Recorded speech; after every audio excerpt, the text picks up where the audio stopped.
हाँ जी जनाब अस्सलाम वालेकुम की हाल चाल है पंजाबी नज़ारे वालिओ। हाँ जी आ वेखो जनाब सुबह सुबह के बेहतरीन नज़ारे। आ जे साडा सोहना पाकिस्तान। असी जनाब अज बरीन की फ्लैट सी, फ्लैटां करोने की वजह तो कैंसल हो गई ने। फेरा बड़ा लम्मा पिया इस्लामाबाद का। ते शेख साहब ने आख्या पंजाबी नज़ारे अपने चैनल ते वीडियो अपलोड होनी चाहिए है। वेखो जनाब ए जे साडा पाकिस्तान ए वेखो तुहानू वहाइए। ए जनाब बड़ी थल्ले नीवे पहाड़ ने, रेल गड्डी की लैन भी लंघी है। इदे की पहाड़ कट कट के शेख साहब बनाई आउंदे जे। ए वेखो जनाब ए पाकिस्तान दे विच पहाड़ ही पहाड़ ते पहाड़ दे खजाने पत्थर ते पता नहीं की इहदे विच। पत्थर उत्ते वेखो भाई घाशा उगे आ। ए वेखो जनाब आ वेखो बेहतरीन नज़ारे।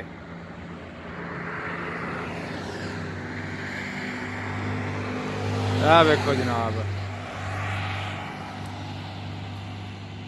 आ गड्डी जे साडी ते जनाब सुते कोई नहीं जे। अही जाग जाग के ते फ्लैट भी कोनी गई।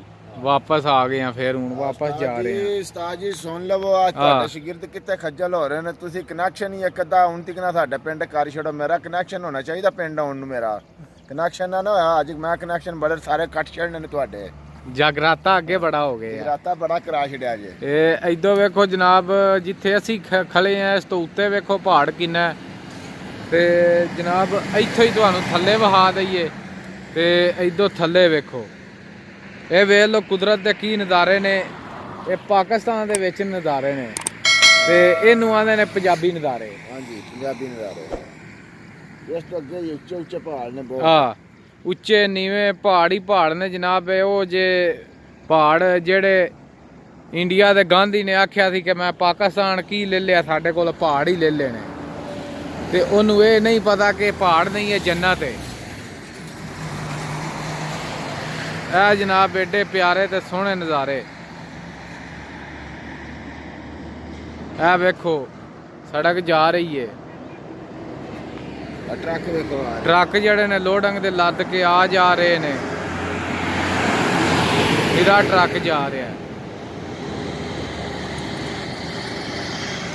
जी जनाब आ वेखो तुहानू वहाइए पंजाबी नज़ारे, पंजाब के बेहतरीन नज़ारे। शेख साहब मैनू विद्या करन जा रहे सन इस्लामाबाद। अगों जनाब फ्लैट ही कोनी उड्डी। अखां साडियां लाल सुइयां होईयां ने जाग जाग के। ते कोई फ्लैट वाला लक तोड़ छड़िया। हाँ होते जाके शेख आ गया तू चढ़िया नहीं लक मेरा टुट गया।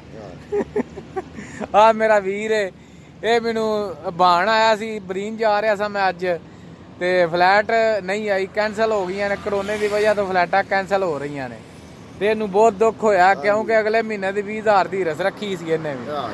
हुण इनू लभना कोई नहीं, बहुत दुख होया। कल आ गए ने चेक। आ वेख लो जनाब है वेखो पहाड़ एडे सोहने नज़ारे पंजाब दे। इनू आंदा पाकिस्तान ते इधरों जनाब वेखो, इधरों वेखो नज़ारे। ए वेखो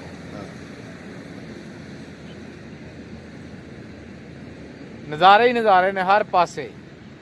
कोई इत्थे नज़ारियां दी कमी नहीं है। ए वेखो जनाब